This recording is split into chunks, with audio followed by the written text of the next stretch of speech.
প্রচণ্ড গরম পড়েছে। আর শিশুরা যেহেতু এক জায়গায় স্থির হয়ে বসে না, লাফালাফি করে বা খেলাধুলা করে, তাই তারা তুলনামূলকভাবে বেশি ঘামে। আর আমরা জানি ঘামের মাধ্যমে পানি এবং অন্যান্য ইলেকট্রোলাইটগুলো বের হয়ে যায়, যার কারণে ইমব্যালেন্স তৈরি হয়।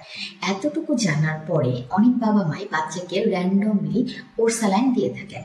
এই ক্ষেত্রে আমি একটু বলবো, ওরসালাইন কিন্তু নর্মাল পানীয়র মতো না, এটি একটা মেডিসিন।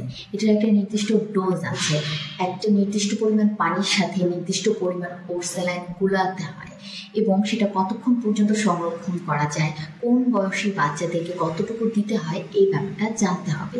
এবং যেহেতু এটা ঔষধ, অর্থাৎ কোনো অসুখ হলেই কিন্তু সেটা দেখতে হবে।